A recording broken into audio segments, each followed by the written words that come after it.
سلامونه دوستانو، تجوید زده کړه یوټیوب چینل سبسکرایب کړئ، زموږ سره یو ځای سي او تجوید په پښتو ژبه زده کړئ. دوستانو د سبسکرایب څنګ ته د بیل نښه هم در سره کلیک کړئ ترڅو زموږ درسونه د ټولو څخه مخکې تاسو ته ورسیږي. نحمده ونصلي على رسوله الكريم أما بعد فأعوذ بالله من الشيطان الرجيم بسم الله الرحمن الرحيم.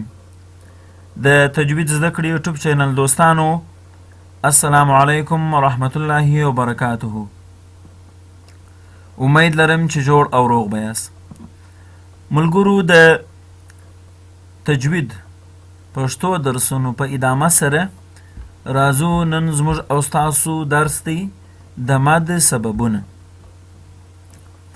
د مد سبب دا معنا یعنی کم وجه، کم عارض، کم سبب دی چې د ماده اصلي د اندازې څخه موږ او تاسو زیات مدونه کوو. یعنی ماده اصلي هغه یو الف قدر مد چې کېدی هغه ولې د خپلې اندازې څخه زیات وسی. وجه یې څه ده؟ نو هغه دوې وجې دي دوستانو. یعنی وایو چې د مد سببونه دوه دي، نو یو سبب لفظي دی او بل سبب معنوي دی. لومړی سبب لفظي. سبب لفظي به یو ځل پرېږدو دوستانو، سبب معنوي ته به راسو. سبب معنوي سبب ځان فارغ کړو، بیا به وروسته دا سبب ته راسو ځکه د دې تفصیل څه زیاتي. سبب معنوي هغه سبب دی چې په معنا کې د مد سبب جوړیږي. یعنی مثلا د الله کلمه ده، موږ او تاسو که پر دې کلمه باندې وصل کوو، فرض یې چې راغلی چې پر تېرېږو، پر دې خو یو الف قدر مد صرف کېږي، صرف پر دغه الف مده باندې لام چې په ولاړ دی. خو موږ او تاسو د دغه یو الف مد د اندازې څخه زیات مد کوو، 3 الفه کوو. په زیاترو وختو کې 4 الفه مد کېږي. نو یعنی مطلب مې دا دی چې تر یو الف دلته زیات مد کېږي. دلته که چیرې سړی وصل کوي د یو الف څخه د زیات مد اجازه ورته نشته، ځکه دا یو الف مد دی، مد اصلي. خو که چیرې پر دې باندې وصل کوو، بیا موږ د یو الف څخه زیات مد کوو. هغه په دې خاطر باندې چې سبب معنوي دی. سبب معنوي یعنی ما درته ویلی چې د دې تعلق د معنا سره دی. په لفظ کې د مد سبب موجود نه وي، خو په معنا کې موږ هغه ته سبب پیدا کړی وي او مد ورباندې کوو. مثلا د الله پر کلمه باندې مد کوو. په دا اذانو کې دوستانو تاسو فکر وکړئ، پر دا الله کلمه باندې بیخي زیات مد کېږي. وجه یې دا ده چې دا موږ د تعظیم په خاطر باندې کوو، د تعظیم الشان، یعنی د الله جل جلاله د تعظیم او عزت په خاطر باندې پر دې باندې موږ سبب معنوي کوو. ګورئ دوستانو، تعظیم خپله سبب معنوي سو، د الله جل د عزت په خاطر. بل مثلا بل مثال یې زه وایم، لا ریب فیه. لا ریب فیه پر دغه لام کلمه باندې، دا لام چې په الف سره ولاړ دی، الف ګوري دوستانو ساکن دی، ما قبل حرف لام دی، زور لري، د الف مده سو، پر دې باندې مادي اصلي کېږي یو الف. خو موږ او تاسو د یو الف څخه زیات مد کوو، د سبب معنوي په خاطر باندې کوو. هغه ځکه لا ریب فیه یعنی دغه قرآن عظیم شان د ترجمه ده. د قرآن عظیم شان په کتاب کې کوم شک نسته. د دغه شک نه کولو په خاطر باندې موږ راولاړېږو، ډېر مد کوو. یعنی شک نسته نسته نسته نسته، چر څومره کوښښونه تاسې وکړئ په دې کتاب کې شک نسته، کار څومره خبرې پسې وکړئ. نو دغه سبب معنوي په خاطر باندې لا ریب، دغه لا کلمه باندې موږ او تاسو مد کوو. دغه لام لا دلته موږ د یو الف څخه زیات مد کولی سو د سبب معنوي په خاطر باندې. نو دا سبب معنوي دی چې په لفظ کې د حروف مده څخه وروسته د مد سبب نه وي راغلی او د معنا په خاطر باندې پر هغه باندې مد کېږي. یا مثلا بل مثال یې وایم، لا اله، یعنی د الله جل څخه ما سوا نور خدایان نسته، دغه یو خدای دی. په دا خاطر باندې موږ چې نسته ډېر مد کوو. نو دا سبب معنوي دی.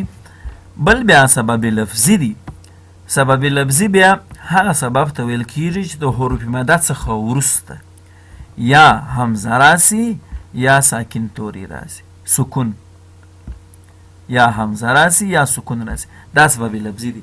سبب لفظي هغه سبب ته ویل کیږي چې په کلمه کې تر حروف مده وروسته یا همزه راسي او یا هم سکون راسي، دې ته سبب لفظي وایي. لکه مثلا دغه مثال ته تاسو ګورئ، دا جاء ته په جاء کې تاسو ګورئ دوستانو، جاء کلمه ده، جیم په الف ولاړ دی، د هغه څخه وروسته دلته همزه راغلې، دا سبب لفظي سو. دا همزه جاء. همداسې وما انا، دا هم د حروف مده څخه وروسته د میم چې په ولاړ دی وروسته د همزه راغلې. د سکون مثال یې مالته لیکلی نه دی، زه به کوشش وکړم چې درته ووایم. د سکون مثال یې لکه الآن، ال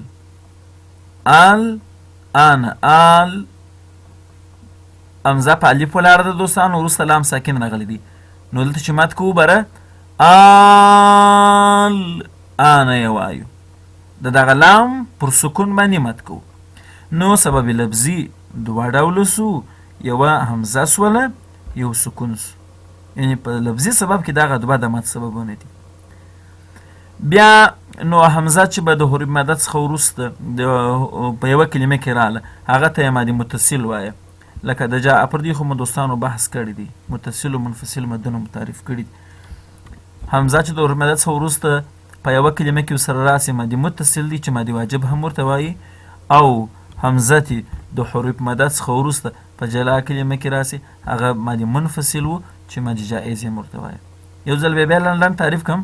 مادي متصل هغه مد ته ویل کیږي چې تر حروف مده وروسته همزه راسي، دا د حروف جیم په الف ولاړ دی، دا مو حروف مده دی وروسته همزه راغلی، او همزه او حروف مده په یوه کلمه کې راغلي. جاء یوه کلمه ده. او بل مادي منفصل، مادي منفصل مو داسې تعریف کړی دوستانو، هغه مد ته ویل کیږي چې تر حروف مده وروسته همزه راسي، دا د حروف مده مو میم په الف سره ولاړ کړی دی، وروسته یې دا د همزه راغلی ده، او همزه او حروف مده په جلا کلمه کې. دا دی اوس حروف مده د وما په کلمه کې سو، همزه د انا په کلمه کې سو، نو دا مادي منفصل دی.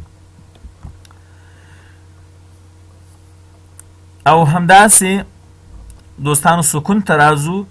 سکون دوه ډوله لري، دا بحث مو مخکې کړی وو.